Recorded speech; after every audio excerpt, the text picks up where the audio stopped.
tous. On est content que vous soyez ici. On vous invite à prendre place. On commence dans 2 minutes.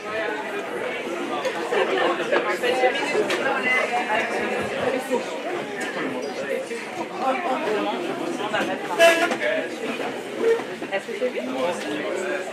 J'ai fait tout pour toi, ma soeur. Peut-être dans 2 minutes, je vais empêcher. Si vous voulez que Daniel chante pour nous, applaudissez.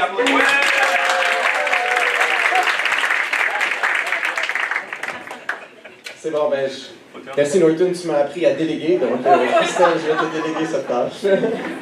Je ne chanterai pas, mais merci d'être venu, merci à tout le monde. On va débuter.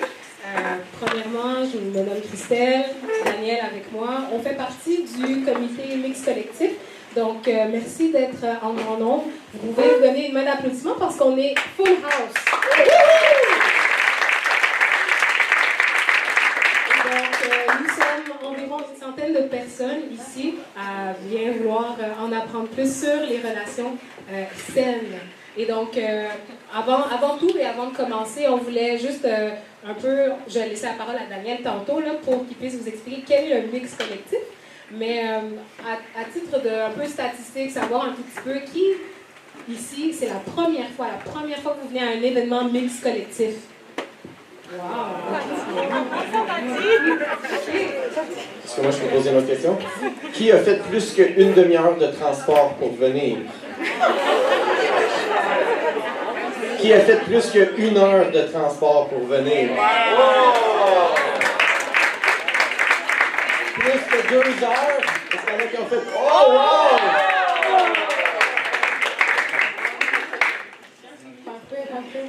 Puis, en fait, même aussi, là, c'est très divers, même au niveau de où est-ce que vous êtes, mais par rapport à vos églises. Donc, on voulait juste savoir qui fait partie de l'association Sembec. Juste à titre de lever les mains. Donc, OK, c'est quand même assez très diversifié. J'ai l'impression que vous venez de d'autres qui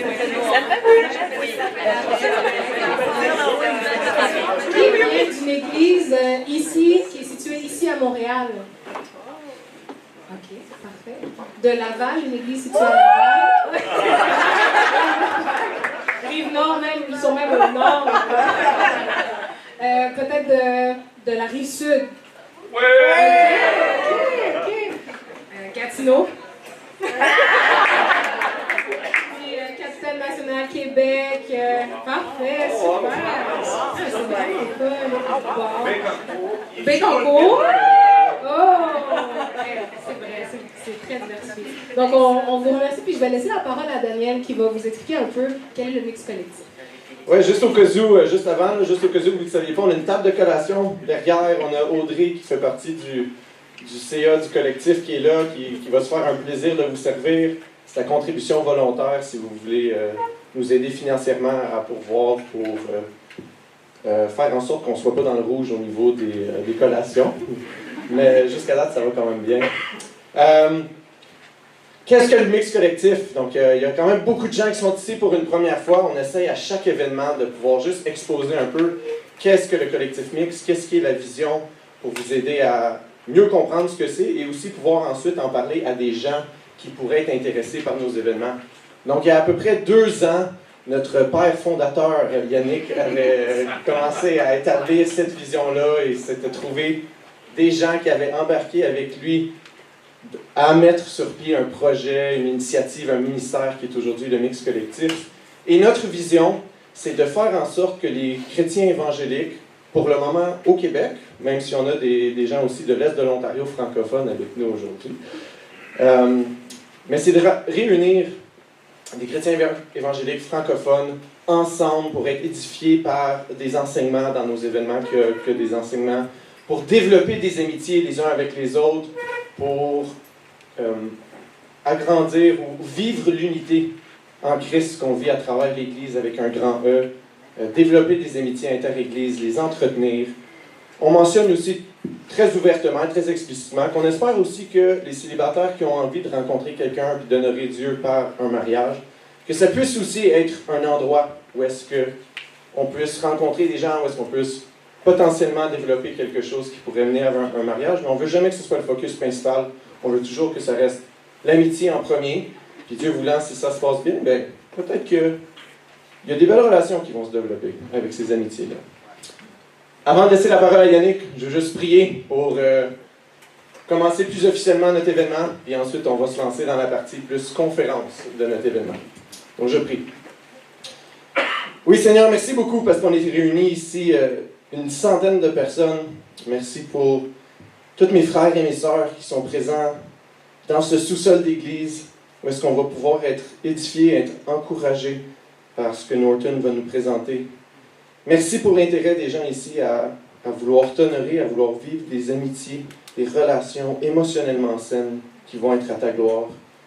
Je te prie que tu aies dirigé Norton dans sa préparation, dans comment il va présenter le sujet, et qu'on puisse en ressortir grandi de l'enseignement, qu'on puisse aussi rencontrer des nouvelles personnes, qu'il y ait des belles amitiés qui puissent naître ce soir, qu'il y ait aussi d'autres amitiés qui puissent continuer d'être entretenues. Et merci pour le beau ministère qui est le collectif Mix. Merci pour nos participants ici ce soir. Bénis notre soirée. Amen. Yannick, Norton, on va vous laisser la place. Bonsoir tout le monde, ça va bien? Vous êtes en forme? Il fait chaud. Il va faire plus chaud encore tantôt. On a tout fermé, mais il faudrait que vous arrêtiez de respirer peut-être pour les 2 prochaines heures. On va ouvrir les fenêtres, vous arrêtez de respirer, tout va bien se passer. Je vais laisser la parole maintenant à mon ami Norton qui va nous... si vous voulez prononcer comme il faut, c'est Norton. C'est vrai? Norton. Il m'a fait pratiquer. Il va pratiquer son portugais maintenant. Norton. Oui, C'est bon, hein? c'est très bon C'est ça. bon. C'est pas Norton. Norton, c'est un grand ami à moi, un pasteur implanteur. En fait, on est un petit peu chez vous ici. Oui. Hein? Église 21. Qui est d'Église 21 ici? Donc, en plus, ils nous accueillent chez eux, c'est génial.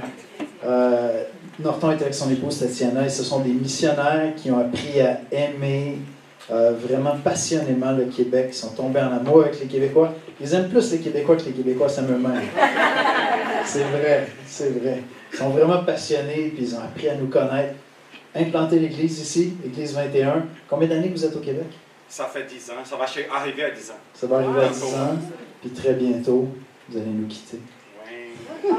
Norton a accepté un gros ministère. Il va être directeur de Faire International, qui est vraiment toute la branche de notre association qui fait de l'aide humanitaire. Il travaille avec des missionnaires partout dans le monde. C'est un ministère énorme.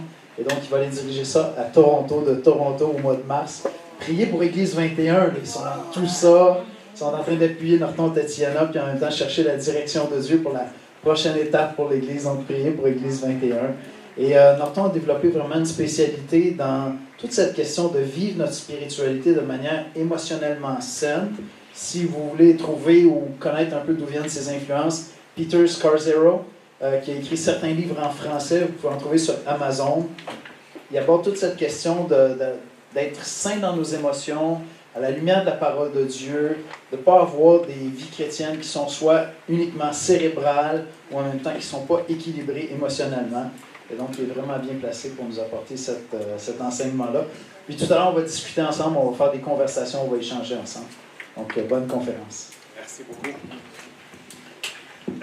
Salut tout le monde, quel plaisir d'être avec vous. Moi, je crois au Mix Collectif, puis je suis dans la joie d'être là avec vous. C'est vraiment un sujet important, ce que nous avons aujourd'hui, parce que notre modèle de santé émotionnelle est Jésus. Hein. Je pense qu'on est d'accord, c'est ça qui nous unit ce soir, c'est lui qui est notre modèle. Mais la question, c'est que dans notre société chrétienne, je parle maintenant, on a séparé la maturité spirituelle de la maturité émotionnelle. C'est comme si on pourrait avoir une connaissance biblique, théorique, complètement qui est rationnelle dans la tête, mais que ça ne se démontre pas à travers nos relations. Tu comprends? Qui a ici, tu n'as pas besoin de lever ta main, mais qui ici a vu, il y a un diacre dans l'église qui est bon dans la parole, il est vraiment bon dans la parole, mais dans sa relation avec les autres, là, ça ne passe pas trop. Moi, j'ai grandi dans une église, dans une famille baptiste où j'ai vu ça beaucoup dans les églises baptistes où il y avait beaucoup de connaissances ici. On connaît les versets ici de pardonner, d'être vrai avec les autres et tout, mais ça passait pas, parce qu'on ne savait pas. Parce qu'on vient d'une réalité familiale brisée. Tout le monde, d'un côté ou de l'autre, ceux qui sont des familles plus brisées ou ceux qui sont des familles plus parfaites. Vous connaissez les familles parfaites, hein? C'est ça, des familles plus parfaites. On l'essaye là. Qui maman essayait un peu de nous contrôler à faire ce qu'elle voulait. Hein? Sans que rien soit dit. Hein? Sans que rien soit dit. Vous comprenez? Mais Jésus, il a dit, c'est par l'amour qu'on a les uns avec les autres que les non-croyants vont voir puis vont dire, ah, il y a quelque chose de différent. Mais c'est quoi la pratique de cet amour? La phrase clé ici, c'est que la maturité spirituelle n'est pas dissociée de la maturité émotionnelle. Maturité spirituelle égale maturité émotionnelle. Je parle de Jésus-Christ là. J'espère que vous me comprenez. Je suis en train de parler de Jésus-Christ. Je ne suis pas en train de prêcher la psychologie ici, là, comme par-dessus la Bible. Là. Je suis juste en train de dire qu'on voit Jésus, puis on voit un homme résolu. Un homme qui est vrai. Un homme qui parle ce qu'il veut dire. Un homme qui, ce qu'il dit, et ce qu'il dit. Il n'y a pas de choses en cachette. C'est d'une telle façon que son regard touchait les gens de façon puissante.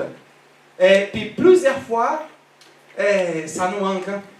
Puis ça nous manque dans nos relations, ces genres de qualité de santé émotionnelle. On va parler un peu de ça, comme Yannick a dit. Moi et ma femme, on a été beaucoup influencés par les couples Casero qui a écrit beaucoup de livres. Ils sont connus internationalement. Dieu nous a donné la grâce de devenir des amis avec eux, de passer beaucoup de temps avec eux à New York, où ils habitent. Mais c'est des gens qui, elle vient d'une famille parfaite, lui d'une famille très brisée. Mais dans ces contextes-là, ils ont commencé à former une église multiethnique qui est une grosse église aujourd'hui au Queens, un des quartiers les plus multiethniques du monde, là, à New York, si vous connaissez. Et puis la base de l'implantation de cette église, puis la consolidation de cette église était la qualité des relations. Parce que quand on est dans des relations de différentes cultures, là, aïe aïe aïe que la tension monte. Hein? La tension monte. Moi, j'ai devenu spécialiste de coacher les couples mixtes, des couples de deux cultures différentes. Je ne peux pas compter combien de mariages j'ai célébrés que c'était dans deux langues. C'est vraiment une grâce de Dieu parce que ça se passe. Hein? On est tous colorés. Le Québec est de plus en plus coloré. C'est nous la mixité culturelle. C'est ça le Québec. Puis c'est beau. Puis je suis très content de le faire, de célébrer cette mixité culturelle en français. Amen les Québécois. Oh yeah. Oh yeah. Monsieur Legault aime ça. Là. Vous comprenez ma blague? C'est qu'on veut vraiment célébrer les Français. On aime la culture québécoise francophone. Puis rien contre les anglos là. Moi je participe aussi, je suis pasteur superviseur de 4 congrégations anglophones merveilleuses, n'est-ce pas mon frère? J'étais là dimanche matin. C'est beau voir. Mais il y a un côté que nous on le veut en français. Hein? Moi je le veux en français. Je suis venu au Québec parce que j'aime la terre québécoise, j'aime les Français. Moi ma femme en a appris. Ma femme a rencontré l'autre jour sa enseignante de français, puis son enseignante de français a dit « Ton français est vraiment bon !» Parce qu'elle nous a vus quand nous, on disait bonjour, puis c'était ça.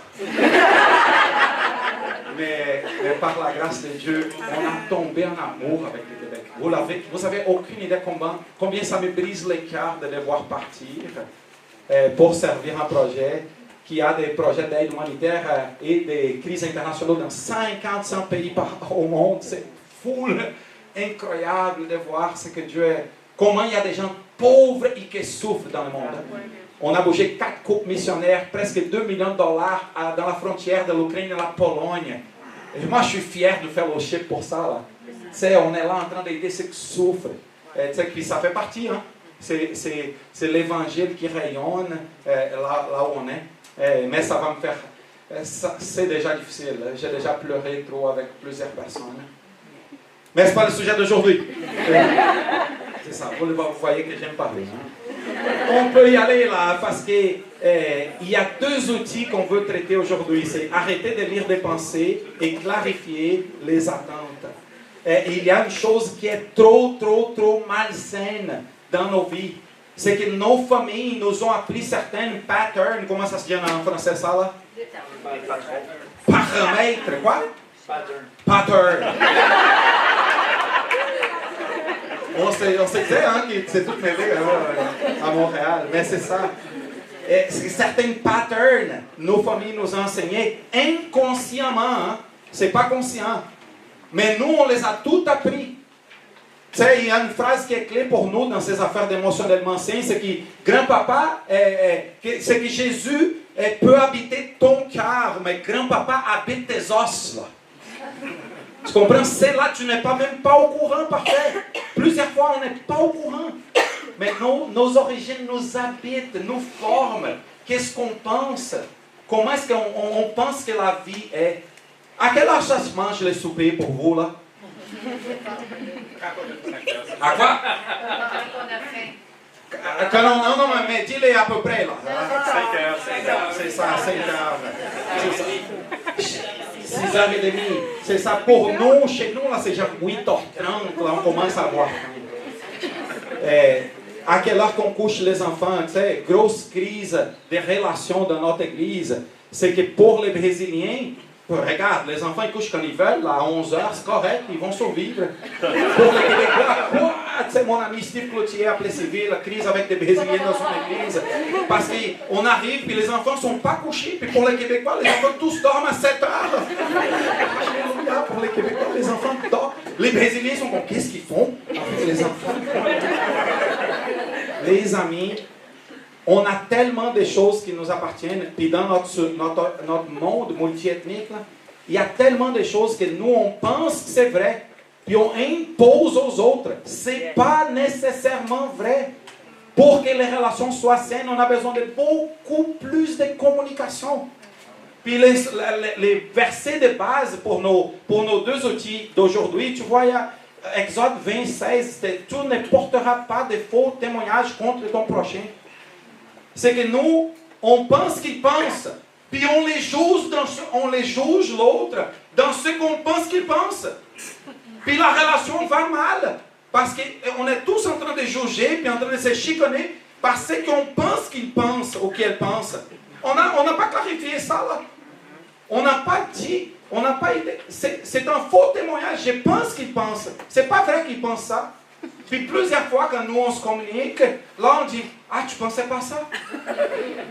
La relation a passé des mois, des semaines, des années parfois, dans une mauvaise condition. Ces outils visent vraiment à éliminer les suppositions, les malentendus qui causent des chicanes dans les relations. Parce que ce qu'on veut, c'est vraiment que dans nos relations, d'amitié, de mariage, de fréquentation, que ce soit des relations qui le monde regarde puis disent, waouh, il y a quelque chose de différent là. L'objectif donc de la première outil, arrêter de lire des pensées, c'est qu'on clarifie ce que pense une autre personne plutôt que de faire des suppositions. Le principe c'est de jamais supposer qu'on sait que l'autre pense ou que l'autre ressent. Mes amis, juste de parler de ça aujourd'hui là, pour moi ça a été un salut. Pour moi ça a été vraiment un life change game dans ma vie là. Parce que je ne savais pas combien je jugeais les autres, parce que j'avais juste des présuppositions. J'avais juste des choses que je pensais que les autres pensaient, puis j'avais pas été disciplé, formé comme disciple de comment régler ça.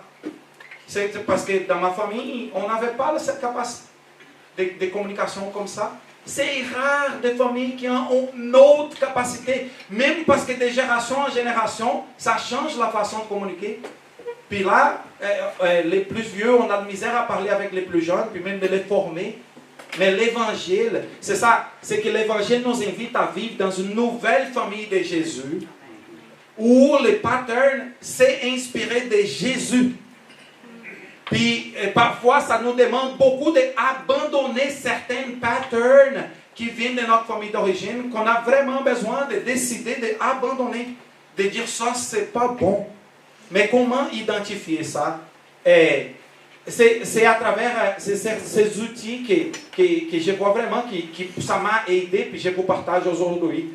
Comment arrêter de lire des pensées? Tu sais, une façon très très simple, puis on va passer plus de temps dans la deuxième outil. Mais c'est demander à la personne la permission de lire ses pensées. C'est juste comme ça. Je pense que vous pensez. Est-ce que ça c'est correct là? Moi je pense que tu penses. Est-ce que tu penses ça? Guys, vous avez aucune idée combien ça peut sauver des mariages, des fréquentations, des amitiés, si tu pratiques de dire je pense que tu penses. Est-ce que tu penses? Garde ça là. Garde ça pour ta vie. Ça, je sais qu'autant que ça semble simple, autant que ça va te sauver des heures puis des heures que nous, on est dans le lit puis on dit, je pense qu'il pense. Je pense qu'il a fait ça parce qu'il pensait ça de moi. Je pense qu'elle a réagi comme ça là, quand on s'est laissé là. Elle a réagi comme ça parce qu'elle pensait à ça. Puis cela nous mange de la joie, nous mange d'être léger dans des relations. Est-ce que je parle de folie ou c'est ça comme vous aussi, dans vos relations aussi là? Pour moi, j'ai beaucoup souffert de ça là. Je souffre encore, c'est un cheminement hein, que je veux que mes amis de notre église puissent me dire, Norton, regarde, tu as besoin de checker avec la personne. Check avec la personne, n'imagine pas, arrête de lire des pensées. Le danger dans la lecture de pensées, c'est qu'on se raconte des histoires sur les autres qui ne sont pas vraies. Ça nuit les relations, et ça fait que dans l'église, dans les lieux de travail, mon ami, les HR des ambiances de travail là, pourraient profiter de ça au bout. C'est incroyable comment ça change nos relations au travail quand tu dis « je pense que tu penses, est-ce que tu le penses ?» Puis on répète ça, puis ça devient une chanson pour nous. Pouvez-vous rapidement parler, parce que pendant que je parle, c'est possible que tu as pensé à une idée. Vous êtes dans les tables là. Je vais m'arrêter pour 3 minutes là. Est-ce que vous pouvez, quelqu'un de la table, dire « Ah, ça s'est passé avec moi dans cette situation. » OK? Moi, je vais compter 3 minutes. 1, 2, est-ce que c'est clair ou pas? Je crois que c'est clair.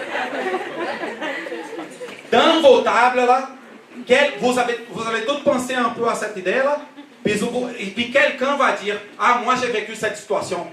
Moi, je pensais que la personne pensait, puis c'était pas vrai que la personne pensait, puis j'ai souffert pour ça. » OK? Donc, pensez à ça, puis partagez dans vos tables. Je vais vous donner 3 minutes, là. Go!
Vous avez 1 minute, à finir.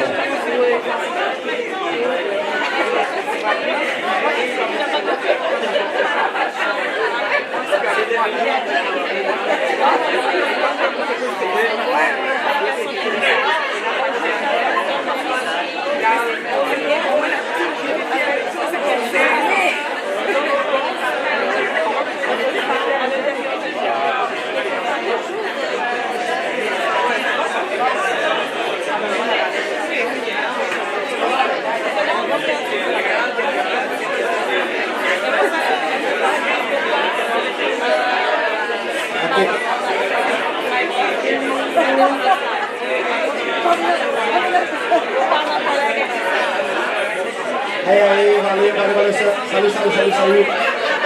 Prends la main des gens. Reviens avec moi. Je les ai revenir cette nuit. Ok, répétez avec moi là. Je pense que tu penses. Est-ce que tu penses? Merci. Vous le voyez que mon pensée n'est pas parfait. Si ça peut s'améliorer, tu me dis. Hein? Si ça va là? Mais je me lance à parler là. Les amis, je termine ce petit outil en vous disant que le principe est complètement ancré dans les Écritures et dans l'Évangile de Jésus-Christ. C'est ne jugez pas. Puis le texte dit pour que tu ne sois pas jugé. Aïe, aïe, aïe. On juge les gens. C'est pas même vrai. C'était un mensonge qui habitait ma tête, qui nuisait notre relation. Puis moi, j'étais full en train de juger. C'est pas bon ça pour mon âme en premier. Je ne vis pas ce qui est bon pour mon âme en premier. Puis tout ce qui n'est pas bon pour mon âme, parce que je ne suis pas en train de vivre l'évangile, moi, qu'est-ce que ça fait avec mes relations? Ça nuit les relations. Les amis, je pense que tu penses, est-ce que tu penses, chanter la chanson pour le reste de vos vies et enseigner ça à tout le monde dans l'église pour que nous soyons un peuple qui rayonne. On ne juge pas, on ne porte pas de faux témoignages, on check, qu'est-ce que l'autre pense pour voir si c'est ce qui habite ma tête, parce que moi je suis un peu fou là, parce que moi j'ai des perceptions qui viennent de ma famille d'origine qui ne sont pas vraies, parce que moi j'ai été brisé par une autre relation, tu sais, puis j'apporte avec moi toutes ces souffrances, puis là l'autre souffre, parce que moi j'ai souffert dans une autre relation, la personne ne devait pas être en train de souffrir. On a besoin de se résoudre. Hein? Puis c'est pour ça que l'évangile est là, pour nous sauver de ça. Pour nous dire, il y a un espoir pour toi qui a été brisé. Jésus est ton espoir. Amen. Jésus est là pour te guérir. Pour te dire, si tu as été rejeté, pour moi, pour Jésus, je t'accepte. Tu sais, l'évangile vient nous guérir. Puis là, on est un peuple de l'évangile qui vit. Et on rentre à la prochaine, ça s'appelle clarifier les attentes. Ok, tout d'un coup, je vous demande, pouvez-vous, s'il vous plaît, shout, tu sais, parler fort, là, que c'est quoi les attentes que les gens ont envers les pauvres pasteurs comme moi, Yannick, là, qui c'est vraiment, ça fait pas de sens, là. Allez-y, là, saute. Être parfait. Quoi? Être parfait. Ah, mais nous, on est parfait, non? Ah, mais nous, on est disponible. Vous pouvez nous appeler à 3 h du matin. Ma femme ne va pas être fâchée, là. Quoi d'autre? Irréprochable. Hein? Irréprochable. Irréprochable. Parfait, non? Dans notre caractère. Parfait. Hein? Vous savez tout. Ah, on sait tout, là. On sait la théologie, on connaît la relation, on connaît les disciples-là, on connaît comment régler les sons. On a toutes les réponses du monde. Des Genèse à Apocalypse, à chaque verset. Vous comprenez où je m'en vais avec ça? C'est qu'on a un monde d'attentes qui ne sont pas réalistes. L'objectif de cet outil, c'est tout comme la règle de la lecture des pensées, c'est la clarification des attentes vite à éliminer la confusion, la douleur et la déception dans les relations. Pouvez-vous répéter la déception? Aïe, aïe, aïe, ça touche les relations. Ça n'a pas même commencé. La relation n'a pas même commencé, tu es déjà dans la déception. Parce que tu penses, c'est fou là, comment ça je niaise pas. Parce que je suis pasteur depuis 25 ans, là, puis j'ai vu tellement de bonnes relations qui pourraient être de merveilleuses relations qui ne sont pas avancées. Parce qu'il y avait ce genre de malentendus, manque de clarté. Puis la personne était déçue, même avant que la relation commence. Est-ce que j'ai vécu dans une monde Norton ou c'est vrai ça là, dans nos vies? Je suis pasteur depuis 25 ans, j'ai vu tellement de relations qui n'ont pas même commencé, qui auraient dû être belles, les personnes pourraient être mariées aujourd'hui, mais il manquait de maturité, quoi? Émotionnel. Pourquoi vous dites émotionnel et pas spirituel?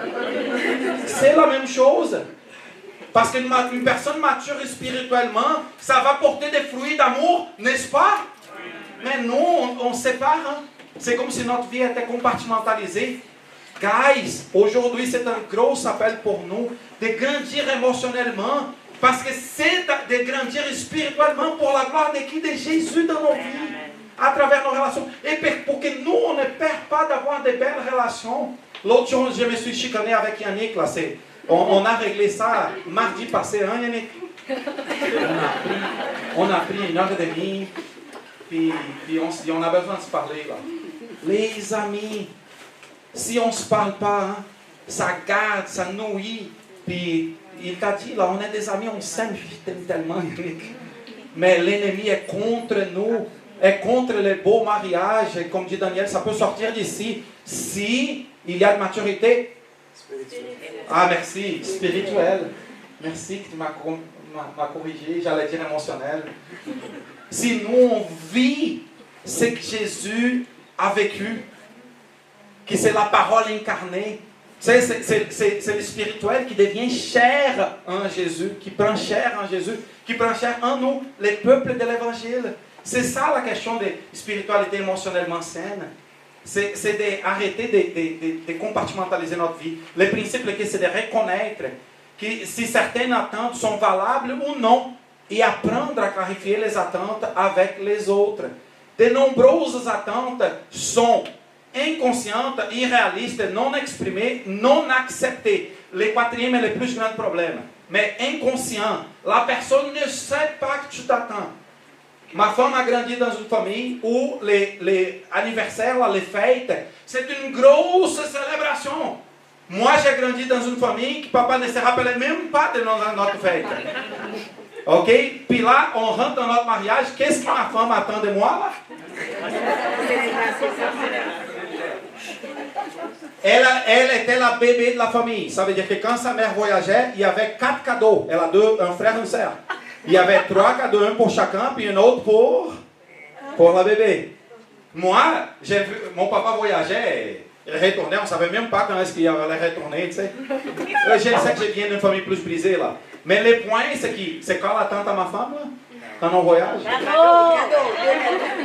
Est-ce qu'il y a des gens ici qui ont comme langage d'amour cadeau, là? Identifiez-vous, là. Ma femme est là, cadeau, là. C'est pas la valeur du cadeau. C'est juste que tu pensais. Ça ne peut pas être quelque chose qui n'est pas cher, mais que tu n'as pas pensé. Tu as besoin d'avoir. Ce qu'elle veut voir, c'est que tu as pensé. Mais elle m'a enseigné.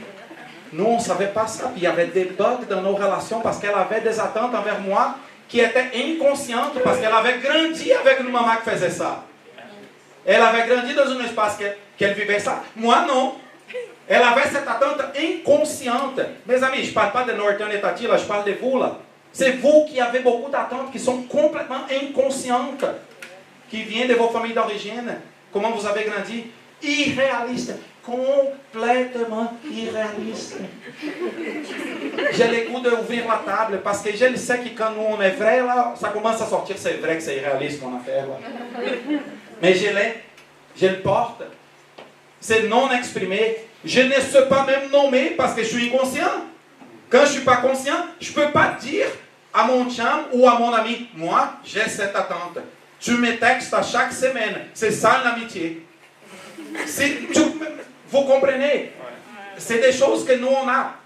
Des gens ici, tout le monde ici, on a des bons amis là. Ils se textent à, si on ouvre l'enquête là, genre, comment ça s'appelle l'affaire que tout le monde vote là? Caout.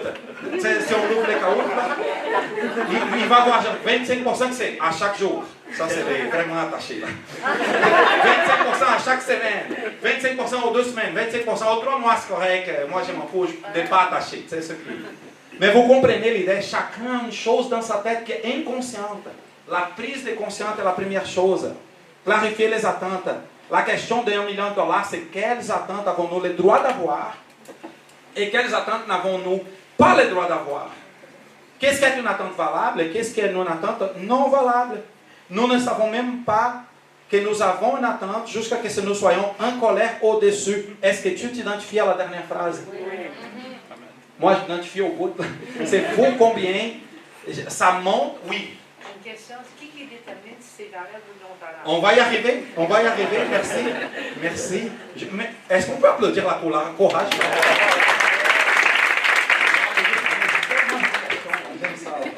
C'est cool ça. Guys, tu veux-tu savoir s'il y a une attente dans une relation? On commence par l'amitié, mais romantique aussi. Ça ne marche pas l'affaire. Il y a une chose, non. Il y a une attente non clarifiée ici, c'est colère et les sentiments. Je suis déçu, je suis en colère. Il y a quelque chose, il y a un problème là. Parce que la personne de l'autre bout, elle t'aime. Elle vaut le bien pour toi, mais qu'est-ce qui ne marche pas ici? C'est une question de clarification d'attente. Moi, j'ai déjà tellement vu ça. Je n'étais pas conscient. Je ne connaissais pas cet outil. Tu sais, puis là, prochaine slide, ça dit qu'est-ce qui rend les attentes valables, mon ami? Qu'est-ce qui rend les attentes valables? Regarde. Je le sais qu'ici, ça me prendrait un monde de temps pour vous parler comment la Bible soutient ces 4 points. OK? Puis on peut continuer à jaser. Moi, je suis ouvert, je vais jaser de ça. Mais les attentes doivent être conscientes, réalistes, exprimées. Puis c'est quoi le quatrième mot qui est là? Nous, on a beaucoup de misère avec ça. Parce que s'il m'aime, il devait savoir. N'est-ce pas? N'est-ce pas? Regarde ma femme qui dit oui, là. On s'est chicané là-dedans toute notre vie, tu sais. Parce qu'elle avait cette vie qu'elle habitait vraiment. Puis aujourd'hui, c'est une blague. Mais il y avait un temps que ce n'était pas une blague. Que le oui vient de profond de cette tripe. Elle disait, il doit le savoir s'il m'aime. Moi, tout ignorant, je ne savais pas que je devrais savoir. Qu'est-ce que je devrais savoir? Puis là, ça crie. Et puis là, tout le monde est nerveux dans la relation. Hein? Dans l'amitié, il y a une nervosité. Ah, la personne est trop demandante. Hein?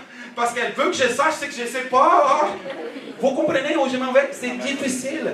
Qu'est-ce qui rend les attentes valables? C'est qu'elles soient conscientes. Tu as une conscience de ton attente.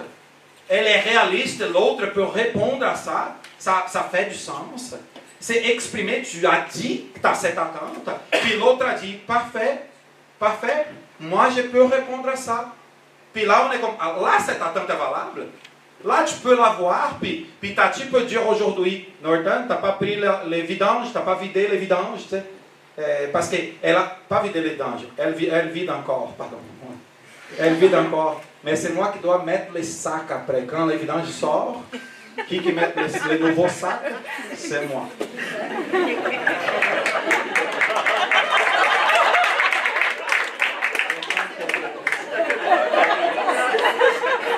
Principe clé qui est là, c'est qu'une attente n'est pas valable que si elle est mutuellement acceptée. Si l'autre n'est pas d'accord, l'attente est à toi. Ne mets pas ton attente sur l'autre parce qu'il ne sait pas que tu as cette attente. Il est inconscient. Il est juste nul. Puis tu es en train de le juger encore. Il est nul. Elle est nulle. Elle n'a aucune idée que tu as cette attente. OK? Donc si ce n'est pas mutuellement accepté, là, ce n'est pas valable. Les exceptions, comme vous voyez, il y a des principes, parent-enfant, il y a certaines responsabilités du parent, puis de l'enfant, puis d'employé, les vœux de fidélité dans un mariage. On comprend hein, qu'on n'est pas en train de parler de ça. Hein, c'est juste un disclaimer, pour qu'on soit clair. Qu'il y a certaines relations dans notre société où les attentes sont normales. Nous sommes en train de parler dans ce qui n'est pas clair, dans ce qui vient de notre culture familiale, que l'autre n'est juste pas conscient, de ce qui vient de notre culture. Excusez, je vais parler d'un sujet touchy, ok? Je me suis préparé à ça. C'est très touchy. Excusez tout le monde, excusez. Dans la culture, même évangélique, même conservatrice brésilienne, quand une personne va se fréquenter, de donner des bisous avec la langue, vous savez c'est quoi? De donner des bisous avec la langue. Ce n'est pas un engagement pour la mort. Okay? Ce n'est pas un engagement à toujours. Je parle des bons croyants Ces bonnes églises, même des théologies conservatrices et tout, de donner des bisous avec la langue, s'embrasser, c'est pas mauvais. Si la personne fait ça, c'est pas qu'elle va te marier. Guys, au Québec c'est différent, hein? Ou c'est juste moi qui m'aperçois ça? Ah, je vois que c'est une affaire qui... Vous ne voulez pas parler de ça. J'ai juste découvert, possiblement dans mon association, que la majorité des filles, spécialement, trouvaient que si les gars donnent un bisou avec la langue, c'est un engagement beaucoup plus fort que non. Est-ce que vous me comprenez? J'essaie d'être tellement cru avec vous. Parce que c'est ces choses qui nous pressent dans la vie, qui fait qu'une fille est comme, je ne peux plus rentrer dans une relation, ça me fait mal, un gars. C'est ce genre de choses qui nous font mal, vraiment dans la vie. Vous le savez, je parle de parler à vous, vous le savez, vous êtes dans des relations. Mais nous, on a de la misère à voir et à parler de ça, juste ouvertement, que regarde, moi là, je ne veux pas de bisous, langue. Je ne veux pas de bisous, langue, avant que tu sois prêt à t'engager. Regarde, c'est pas comme ça que tu vas parler, mais tu comprends l'idée. C'est qu'on essaye d'être clair avec nos affaires. On essaye d'être mature. On n'est pas des... Il n'y a pas d'enfants ici, là, ce soir. Je le sais qu'il n'y a pas d'enfants ici. C'est pour ça qu'on fait les mix collectifs. C'est un espace mature, là. On n'est pas des enfants. Je ne vais pas parler de ça avec des préados, là. Vous me comprenez l'idée? Je suis avec des adultes, des gens qui sont en train de vivre, puis de se briser, ou de vivre des relations saines, où on se parle, où on est vrai, où on se parle de nos émotions, de nos limites émotionnelles. Moi, je ne veux pas ça. Moi, je veux ça. Mes limites, c'est telle et telle. Les amis, j'ai terminé. Si tu peux retourner à qu'est-ce qui rend les attentes valables, Bruna, j'ai terminé. Je voulais juste vous présenter ce soir 2 outils qui, dans les amitiés, dans les fréquentations, dans les mariages, dans toute la vie de l'église, du travail, ces 2 outils-là, de clarifier les attentes et de juste arrêter de lire les pensées. Ça va nous aider tellement. Moi, je suis pasteur, hein, j'aurais pu prendre 50 versets bibliques pour passer dans les versets bibliques avec vous. Hein. Donc, vous voyez qu'aujourd'hui, c'est un peu mix collectif. Là. On va parler des relations. Okay? On va aller directement dans les relations. Mais j'espère que vous voyez que l'esprit de l'Évangile est derrière tout ce que je suis en train de vous partager. C'est juste que c'est très appliqué. C'est de la théologie. C'est quoi les sujets théologiques? Tout. La Bible est pour tout. Jésus nous parlait de tout, il veut qu'on soit épanoui dans tout. Ça veut dire, je suis en train de vivre aujourd'hui, ce soir-là, de la théologie très appliquée. Donc, pardonnez-moi, j'aurais pu faire beaucoup de versets avec vous, mais j'ai cru que c'était un peu la demande de la soirée, là, de parler de ça, puis d'ouvrir la table pour qu'on puisse jaser.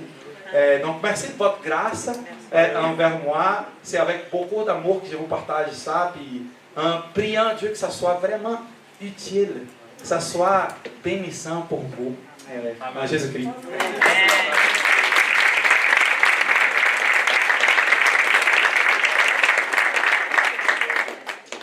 Demain matin, je prêche dans Jacques sur la langue. Je suis capable de voir le texte de la même manière. Ta photo sur l'annonce en plus. Christelle est là sur l'annonce. Je suis capable de voir mon texte de la même manière. Je viens de faire mon texte complètement pour la même. On prend 15 minutes pour te poser des questions, échanger avec toi, puis prendre des questions de la salle. Je pense qu'il y a un numéro. Oui. Donc, vous pouvez texter au numéro, donc ayez vos cellulaires si jamais vous avez des questions pour Norton. Donc, 514-662-2486. 514-662-2486. Si jamais vous ne gagnez pas la loto, s'il vous plaît, ne commandez pas de la pizza. Sinon, moi, je l'accepte bien hawaïenne, par contre. Mais 514-662-2486 si vous avez des questions pour nous. Norton, Norton. C'est bon, hein? On vient de différents milieux, différentes églises. Tu viens d'un milieu qui ressemble plus au mien, baptiste. Puis dans nos églises baptistes, on est comme dans le texte biblique, on étudie le texte, je dirais qu'on est moins dans la théologie appliquée. Quel a été ton cheminement qui t'a dit, ben, il manque encore un morceau à ce que j'ai appris juste en étudiant dans des prédications, puis il a fallu que j'aille vers quelque chose de plus pratique. Quel a été votre cheminement, Tati et toi, pour aller vers quelque chose de plus pratique comme ça? C'est ça, on était presque 15 ans dans notre cheminement pastoral ministériel quand j'ai commencé à découvrir en plus ces affaires-là que je vous partage. C'était révolutionnaire parce que personne ne m'avait enseigné la théologie appliquée. C'est ça. J'avais beaucoup de théologie. C'est au séminaire, il y avait beaucoup de théologie, mais il n'y avait pas les pratico-pratiques. La théologie appliquée. Ce n'est pas qu'on n'a pas essayé, mais c'est que notre déconnexion entre la maturité spirituelle et la maturité émotionnelle a créé des êtres qui se pensent spirituellement matures, mais qui ne savent pas comment aimer dans les pratico-pratiques. C'était tout un cheminement pour nous. Difficile parce que, tu sais, il y a quelqu'un possiblement ici dans la salle qui est en train de dire, les gars, ils parlent de psychologie, tu sais, ils ne parlent pas de la Bible. Je comprends cette réaction, je comprends, mais Yannick me connaît, ma passion, mon amour pour la Bible, puis j'aime la prédication de l'exposition, mais je vois l'autre côté, je vois le côté de travailler l'application. Puis pour moi, petit, ça a été de voir, et je termine avec ça, Yannick, c'est que quand on a vu les caseros là, ça c'est quoi qui m'a attaché avec eux, c'est que j'ai fait 2 voyages, tour du Brésil avec eux, genre j'ai passé une fois 2 semaines, l'autre fois 3 semaines, puis j'ai vu un couple de 65 ans en amour sexuellement parlant, si vous me comprenez. Tu me parles de langue, là? C'est ça. Non, mais j'ai vu un couple en amour. Ça m'a frappé. Parce que je connaissais trop de couples qui étaient un peu, tu sais, il y avait un bon look de pasteur, tu sais, un couple pastoral, mais je ne ressentais pas un peu, tu sais, un couple en amour. Puis eux, ils étaient ça. Ça m'a frappé, tu sais. Puis j'ai dit, moi, je veux le suivre. Je veux ça avec ma femme. Je veux avoir ça, tu sais. Et ils parlent de mariage comme un sign and wonder. C'est comme un signe pour le monde, que le monde voit, puis comme la Trinité, ça pointe vers une chose miraculeuse de Dieu. Comment est-ce qu'ils sont un et deux au même temps? C'est parce que la parole dit qu'on est un, mais on est deux. Tout pointe vers le miracle de Dieu dans la vie d'un couple. Et c'était juste incroyable pour moi. Tu as une question? Donc, moi, j'ai une question aussi concernant la partie où ce que tu as mentionné qu'on a aussi, justement, effectivement, des attentes. Et comment est-ce qu'on peut aussi, à travers le fait qu'on a cultivé un peu ces attentes-là, où on voulait qu'on soit accepté, puis que nos pensées soient facilement répondues, comment est-ce que tu pourrais peut-être même outiller ou juste encourager une personne qui est un peu dans ce cycle-là, et qui veut s'en sortir, mais qui est comme un peu dans le cycle de vouloir avoir les pensées puis avoir les attendus d'une autre personne. Je sais que tu avais mentionné de parler de je pense, qu'est-ce que tu en penses, mais est-ce que tu as d'autres outils aussi pour les gens qui vivent un peu ce dilemme et cet enjeu? Tu peux continuer à me poser la question, ok? Mais ces 2 outils, c'est dans ce sens-là. Tu sais, je pense que tu penses, est-ce que tu penses de vrai, ça? Et puis de clarifier les attentes, de vivre en clarifiant les attentes avec les autres. Mais une chose que je crois, c'est dans le Global Leadership Summit que j'ai entendu ça. Le leader du 21e siècle là, est un leader qui est très conscient de soi. Es-tu conscient de toi-même? Conscient de qui tu es, d'où tu viens.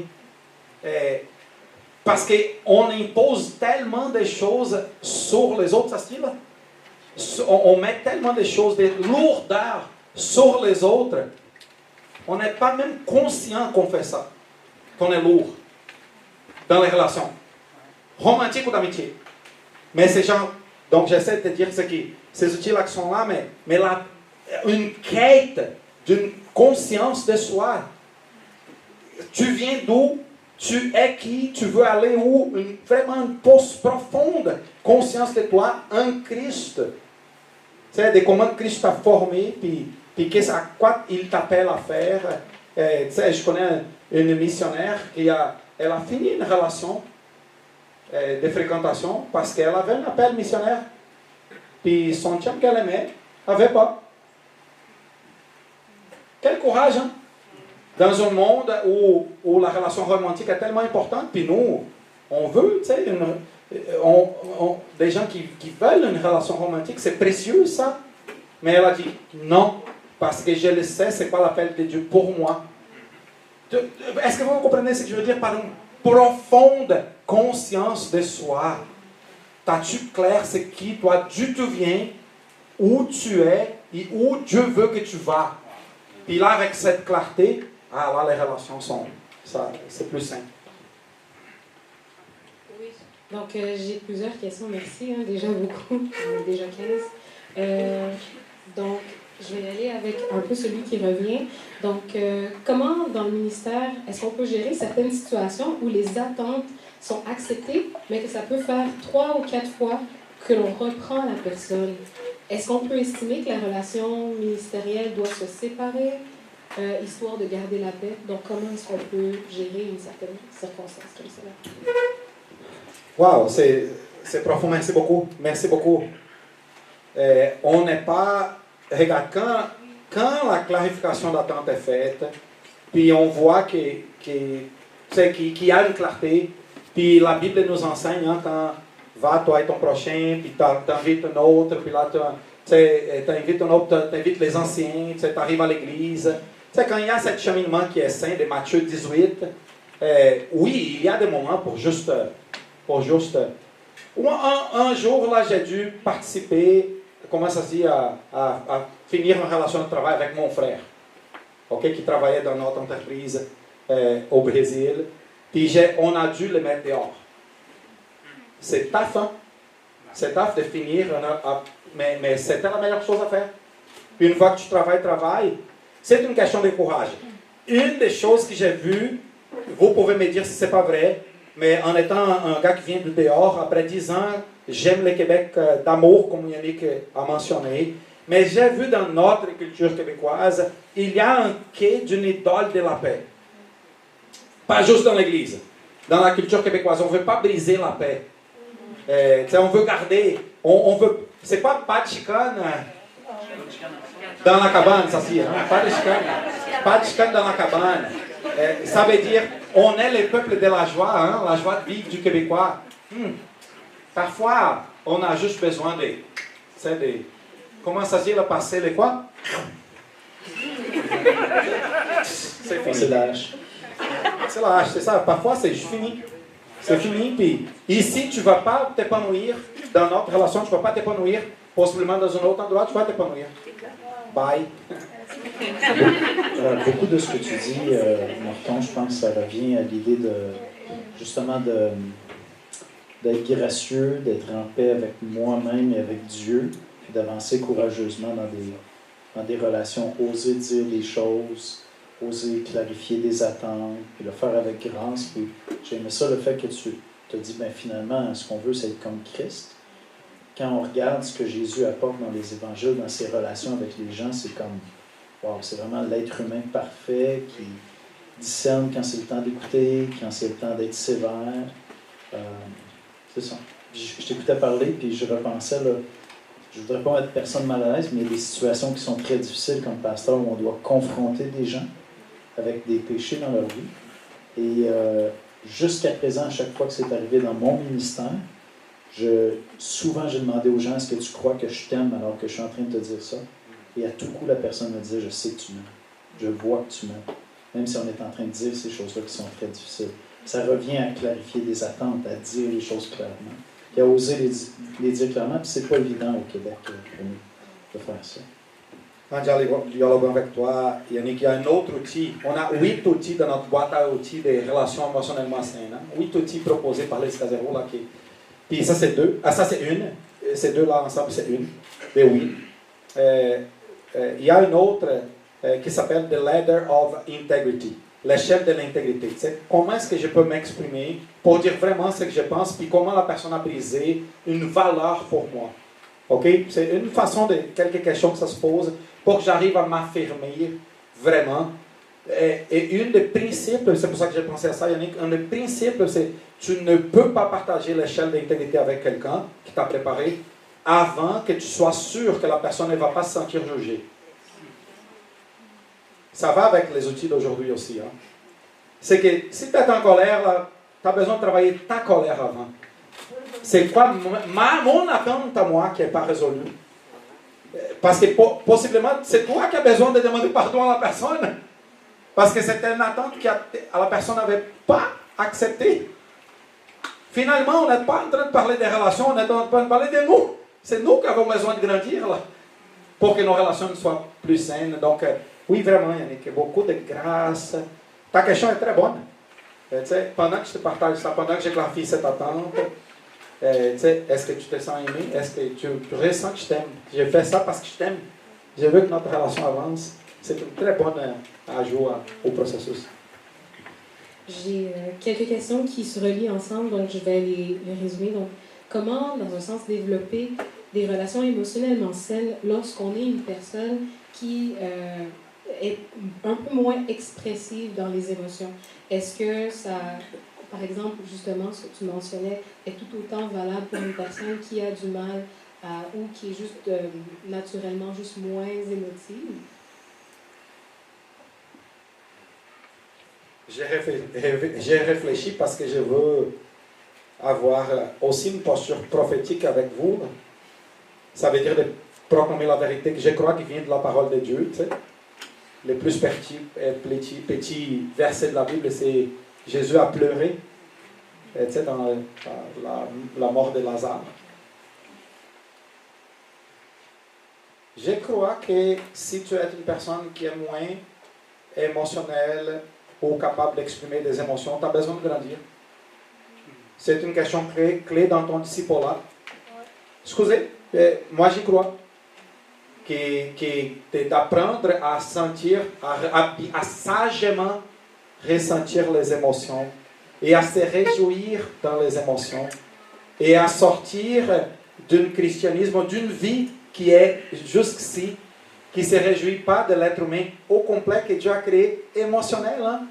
Ça veut dire, ma réponse à cette question est, je comprends. Tu sais, chaque personne est d'une façon, puis il y a ceux qui ne vont jamais être super émotionnels. Mais si tu es à 0, là, comment viens à 2, là, viens à 3. Ça fait du bien de traiter avec des êtres humains qui ne sont pas des machines. On n'est pas des machines. Puis la vie nous a brisés, tu sais. Parfois, ton parent, ma femme vient d'un papa qui ne savait pas donner de câlin. Tu sais, parfois on n'a pas de modèle, mais Jésus est ailleurs. C'est qu'il y a une partie de cette discussion qui est la question supraculturelle. Parce que c'est un Brésilien qui parle, tout le monde est en train de penser. C'est un Brésilien qui parle. Lui est un gars de câlin. Il n'y a pas une personne proche de moi qui n'a pas dit à moi, c'est un don que tu nous apportes. Ton câlin est un don. Pour les Québécois ou les Nordiques les plus froids. moi, je suis en train de parler de Mike Evans, l'Institut biblique de Genève, là, qui est un homme très, très posé. Gloire à Dieu parce qu'il est posé, c'est un homme très solide, leader en mouvement en Europe. Mais tu sais, juste la proximité, l'affection vient de Dieu. Amen. Nos peaux, là, ils ressentent. Notre peau, elle ressent l'affection. C'est bon. On regarde la Bible. J'ai dit tout ça à la lumière de la parole de Dieu. Mais si tu es plus dur émotionnellement, mets-toi dans un cheminement. Un autre outil que nous avons, c'est Explore the Iceberg. Ça veut dire, dans notre vie, là, il y a ce qui est superficiel, puis il y a ce qui est dedans nous. Donc, qu'est-ce que tu ressens? Il y a 5 questions qui disent qu'est-ce que tu ressens, qu'est-ce que tu ressens. Parce qu'il y a des gens qui ne sont même pas capables de ressentir les émotions. Je comprends que chacun vient d'une réalité des familles ou même d'origine théologique et d'église. Mais vous me comprenez, c'est l'idée qu'il y a un cheminement à faire pour ceux qui sont plus froids. Réchauffe-toi un peu. Anyway, c'est mon Peut-être deux commentaires à ajouter ou deux éléments pour rouler sur ton idée. Il y a des années, j'accompagnais un couple qui est en difficulté, puis je m'interrogeais moi-même, puis je suis éducateur spécialisé avant d'être pasteur, j'ai travaillé en psychiatrie, tout ça, puis là, j'étais devant un individu où je disais, on dirait qu'il n'y a aucune émotion, tu sais. Puis je consulte un ami qui est psychologue, puis je dis, est-ce que ça se peut, tu sais? Il dit, non. Il dit, il se met jamais en colère. Je dis, ah oui, c'est vrai, il se met en colère. Il dit, c'est simplement que sur sa palette de couleurs, vous savez, un peintre qui a plein de couleurs, il y a deux couleurs, le blanc et le noir, c'est tout ce qu'il y a. Il n'a pas appris à développer d'autres couleurs dans ses palettes de couleurs. Donc, tout le monde vit des émotions, mais peut-être un encouragement pour ceux qui ont de la difficulté à être aussi expressifs que mon ami Norton, dont je suis, n'est-ce pas, ceux qui me connaissaient. Une belle place pour grandir en exprimant des émotions. Si vous êtes plus réservé, votre douceur, la douceur, la capacité d'écouter avec douceur, d'exprimer de la douceur, de le faire doucement, c'est extrêmement puissant émotionnellement. Ça ne sera peut-être pas aussi exalté, mais c'est extrêmement puissant dans le domaine des émotions. Et donc, si ça, c'est un registre où vous êtes plus confortable d'aller dans la douceur, dans l'écoute, dans la tendresse, lorsque vous êtes en communication avec quelqu'un, vous n'avez pas besoin non plus d'être exalté pour avoir un grand spectre d'émotions, puis pour pouvoir être capable d'exprimer des émotions. C'est ça. Et puis j'ai besoin de faire une confession, c'est qu'en travaillant avec le leadership de mon pays d'origine et les États-Unis, mon cheminement vers servir au Québec, j'avais un mensonge qui m'habitait. C'est que les leaders ou même les personnes doivent être extrovertis. C'est pas vrai. C'est pas vrai. Il y a des très bons leaders qui ne sont pas extrovertis. Il y a des très bonnes, des personnes, des qualités qui sont vraiment introverties. Mais moi, je mets au défi toujours les gens. Ne fais pas de ton introversion une excuse pour ne pas vivre des émotions. Est-ce que vous me comprenez? Sois un bon introverti. Mais vous comprenez, avec des émotions, comme Yannick vient de dire, vis des émotions dans ta façon de vivre. Mais vis-les, c'est beau, c'est un jardin merveilleux que Jésus a pour nous. Hein? On va prendre deux dernières questions, puis après ça, je pense qu'on s'en va vers des questions aux tables, c'est ça? Donc, je vais résumer une question qui revient quand même assez souvent au niveau de la fréquentation. Donc, au niveau des attentes, il y avait plusieurs questions qui portaient à travers nos fréquentations et justement d'apprendre et de connaître à ne pas non plus juste présupposer, avoir nos perceptions. Comment est-ce qu'on peut nourrir avec l'autre? Tu en parlais de clarifier aussi, mais certaines personnes sont pas dans des questions de comment est-ce que je peux faire pendant que je suis en relation. Il y avait des questions avant que je sois en relation. Comment nourrir ce bon comportement pour ne pas être dans les perceptions, dans les attentes non réponses? J'essaie de comprendre, mais c'est avant la relation, il y a déjà des attentes. Puis comment gérer ça avant la relation? Oui, certaines personnes demandent justement avant la relation, puis d'autres personnes demandent durant la relation. OK. Moi, je vais donner quelques suggestions. La première, c'est on a tous besoin de grandir dans notre capacité de communication. Ça veut dire juste être vrai. C'est de s'asseoir face à face, puis de parler. Puis des outils comme ça nous aident. C'est à traiter, puis il y a d'autres outils là d'où ça vient, puis il y a d'autres outils à utiliser. Mais on a besoin de faire de l'espace pour ça, hein, pour se parler. Donc, grandir dans notre communication. De un. Ça nous prend de la courage à être vrai. C'est un aspect, je pense, de l'Évangile. C'est vraiment facile pour nous de se cacher, puis juste de ne pas parler ce que je voulais parler. Ça veut dire, Dieu veut vraiment t'inviter à parler ce qui est vrai dans l'Évangile, dans la vie de Dieu en toi, à parler. C'est important. Donc, l'habilité de communication. Vous le savez, hein? Le Norton qui est ici est un Norton après 18 années de counseling. Puis après Covid, on a fait une autre batch, moi et ma femme, avec Mathieu. Puis j'ai dit ça publiquement avec beaucoup de joie. Parce que c'est possible que vous n'avez jamais fait du counseling. Pourquoi? Faites-le. Tu comprends? Allez régler vos affaires, là. C'est pas mauvais, là. C'est bon. On n'est pas des fous quand on va au psychologue, là. Mais il y a des gens qui retiennent ça encore, puis c'est pas bon. Puis là, c'est bloqué, la capacité de communication d'adresser certains aspects. J'ai dit toujours, faites attention aux psychologues. Hein? Demandez à vos pasteurs quel psychologue ils recommandent, parce qu'il y a des psychologues qui ne nous aident pas. Il y a des bons dans tout le domaine. Il y a des bons, puis il y a d'autres pas trop bons. Donc faites attention parce que vous allez donner l'accès à votre vie. Il y avait une autre chose, c'est que j'ai cru à l'implication des anciens dans la vie des gens. Excusez, je suis très ecclésiocentrique. Moi, je crois que votre pasteur ou vos anciens ou les personnes matures dans vos vies, Yannick le sait bien, je parle de mes mentors partout, tout le temps. Puis je ne sais pas si vous connaissez Glenn Smith, je ne sais pas si vous connaissez Gilles Lapierre. Ça fait 10 ans que ces hommes sont sur moi, là. C'est des matures, là. 20 ans plus que moi. Parce qu'on doit s'aimer, on doit demander du discipulat. Puis des gens qui disent, moi je pense ça. Est-ce que ça fait du sens ce que je pense? C'est presque une préparation à clarifier l'attente avec une autre. Parce que je ne suis pas capable d'aller là encore. J'ai besoin de parler avec quelqu'un qui me forme comme disciple. As-tu quelqu'un comme ça dans ta vie, là? Qui était dans une relation, puis c'est un peu buggé. Je ne suis pas capable de parler avec la personne. Je m'en vais vers mon mentor. Ton pasteur ou un ancien dans ton église, ou une autre personne mature dans une autre église que ton pasteur connaît puis approuve. Les amis, on a besoin d'être discipulés, hein, formés comme disciples. Puis parfois, on se trouve autosuffisant. Donc moi, je prends l'opportunité pour lever la bannière du mentorat. Ayez des mentors sur vos vies, des gens qui prient pour vous. Amen.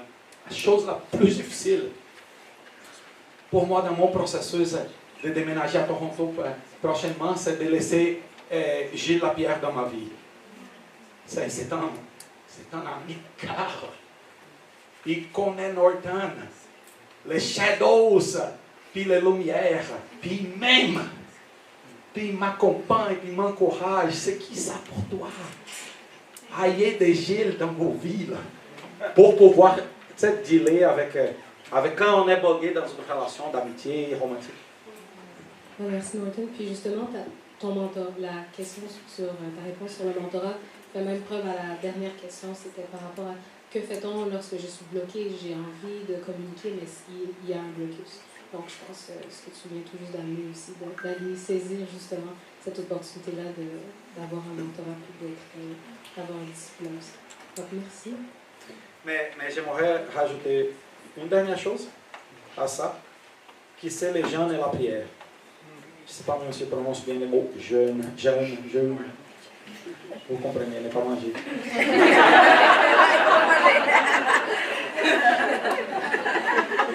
Nous, on est tellement spirituels pour d'autres choses. Mais pour notre vie, dans les relations, notre vie émotionnelle, c'est comme si c'était dans un autre compartiment. Si nous, on jeûnait et priait pour une relation, comme les apôtres faisaient pour la choix du deuxième qui a remplacé Judas. Avant de me lancer dans une relation, moi je vais jeûner et prier avec 3 amis. Puis chercher la face de Dieu profondément, parce que c'est une décision clé dans ma vie. Puis amitié, puis jeûner et prier pour mes amitiés. Si nous on spiritualise le monde émotionnel, c'est que si la maturité spirituelle s'équalise avec la maturité émotionnelle, je pense que c'est un gain-gain pour nous. Là, on va gagner, vraiment. Puis c'est un peu ça mon appel pour nous ce soir. Merci. On est rendu à la partie où on veut, justement, merci de vos questions. On n'a pas pu toutes répondre, donc en espérant que vous puissiez peut-être prendre l'opportunité de vous partager ensemble certaines des questions qui sont présentement affichées sur la diapositive. Donc, prenez le temps. On vous invite pour les 10 prochaines minutes de vous parler ensemble à travers la table. on est beaucoup, donc peut-être un peu moins de déplacements, mais échanger avec les personnes alentour de vous à table sur ces 5 questions, 6 questions même. Puis justement, si jamais vous avez d'autres questions par la suite, vous allez pouvoir aussi juste échanger tranquillement aussi avec Norton. Donc on vous laisse un petit 10 minutes. On vous revient après pour peut-être vous annoncer aussi des ressources. Je vais consulter Norton, puis on va vous pointer vers des ressources, quelques annonces aussi. Oui, si on peut remettre le texte du passage.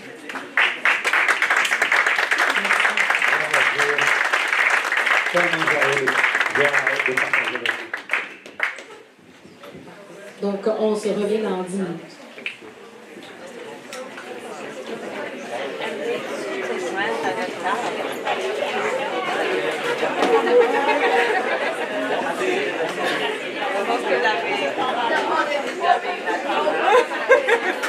Pas réaliste.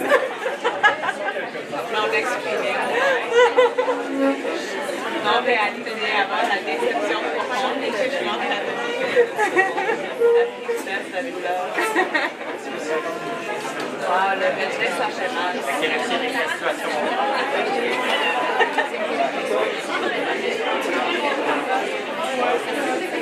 Moi, je me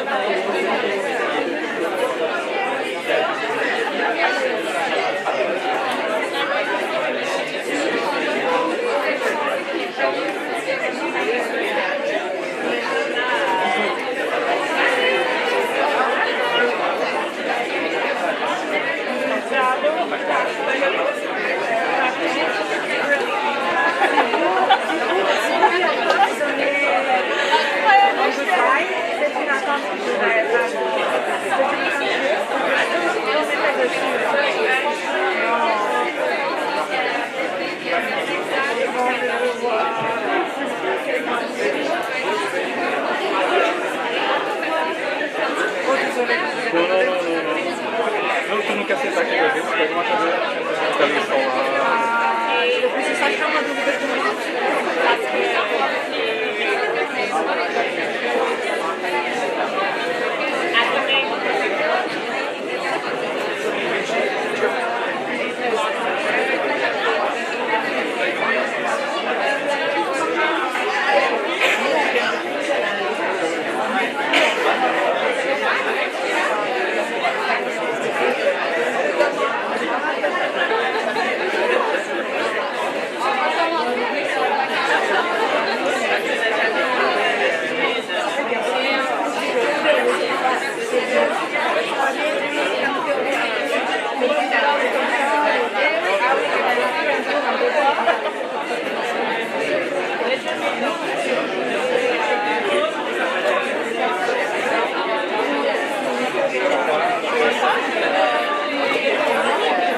Au revoir, Église intérieure.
On vous laisse encore un petit 5 minutes pour discuter, puis par la suite, on va revenir tout le monde ensemble. Donc 5 minutes encore.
Juste une petite minute d'attention, tout le monde. Oh, ceux qui sont proches du haut-parleur, désolé. Vous m'entendez à l'arrière? Oui? Super, super. Vous avez apprécié la soirée? Oui! Génial. Merci énormément d'être là en aussi grand nombre. On est encouragés. C'est quand même jeune comme ministère, puis en même temps, c'est en train de faire son nom, donc c'est super encourageant. J'ai demandé qu'on affiche le nom d'un livre de Peter Scazzero. Ah, merci, on a même l'image. Donc, simplement, s'il y en a qui sont curieux de lire un peu plus de matériel, de ce que... J'imagine qu'il y a d'autres choses, là, mais de vous diriger vers les sources de Norton, tout ça. Ça, vous allez le trouver sur Amazon. Fait qu'après ça, faites vos recherches. Il y a surtout du matériel en anglais, évidemment, mais il y a un peu de matériel en français aussi. Donc, vous pouvez aller lire sur ça. Norton m'a rappelé, c'est une bonne idée de mentionner le 3 février. Oui. 3 février. Alors, on a le sommet. C'est une ressource de notre association d'église. Vous pouvez toujours venir scouter septembre. Mais le sommet, donc, c'est vraiment une ressource pour former les leaders d'église, équiper les leaders d'église à avoir une vision pour le royaume, pour le Québec. C'est le 3 février. Puis tout à l'heure, j'ai demandé à Norton, où est-ce que ça se tient donc cette année? Ça avait vraiment de l'air d'un cocon, puisque c'est à l'église de l'Espoir chez nous. Le 3 février. Mais je ne suis pas toujours au courant des locations, justement, pour le courant de ça. Donc, merci tout le monde, puis Christelle a des annonces. Donc, encore une fois, merci. Est-ce qu'on peut donner une main d'applaudissement pour Martin? On voulait aussi prendre le temps de remercier, parce que les locaux, c'est aussi à travers l'Église de 21. Donc, on veut aussi remercier Bruna qui nous a aidé à coordonner le tout. Il y avait Mondi, il y avait beaucoup c'est tellement accueillant et bénissant aussi de savoir qu'on peut avoir justement un espace où on peut se retrouver. Puis encore une fois, on est une centaine de personnes, donc c'est incroyable. Je voulais aussi faire part avec Daniel par rapport à toutes les autres annonces qui concernent le mix collectif. Donc je le laisse à Daniel. Hey Norton, je voulais te remercier, tu as répondu à nos attentes par rapport à ton enseignement. C'était bien.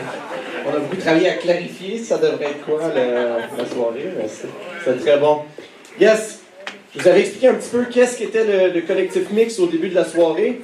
J'aimerais ça aussi parler de pour qui est le collectif mix. Donc, j'avais mentionné que le but, c'est de développer des amitiés, d'être encouragé dans notre foi, vivre l'unité dans l'Église, avoir des amitiés inter-églises, que ce soit aussi un lieu de rencontre pour les célibataires qui ont envie d'avoir un mariage à la gloire de Dieu. Qui est le bienvenu au collectif mix? Ou du moins pour qui est-ce que le collectif mix existe? Le collectif mix existe pour tous les chrétiens matures, évangéliques, qui ont à cœur de venir développer des amitiés avec d'autres frères et sœurs. Et donc, les gens qu'on recherche pour venir à nos événements, ce sont des gens qui sont dans une église locale, qui sont impliqués, qui sont matures dans leur foi et qui ont envie de venir faire des rencontres, qui ont envie de venir développer des nouvelles amitiés. S'il y a des gens qui ont assez d'amis chez eux, dans leur église locale, tant mieux, c'est bien correct. S'il y en a d'autres qui ont envie de venir faire d'autres rencontres, d'agrandir leur réseau chrétien, c'est un super endroit pour ça. Si vous avez des frères et sœurs dans vos églises ou dans d'autres églises que vous connaissez qui pourraient bénéficier, faites-leur rapport de nos événements, de l'existence de ce collectif mix. Si vous avez envie de connaître nos prochains événements, on vous encourage vraiment à nous suivre sur Facebook et Instagram.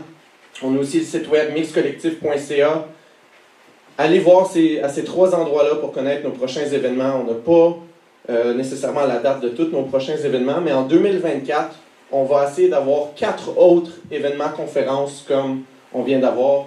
On va essayer d'avoir aussi 4 autres événements sociaux. Donc on planifiait à essayer d'avoir une activité d'hiver quelque temps, peut-être en janvier ou février. On n'est pas sûr si ça va se réaliser ou non.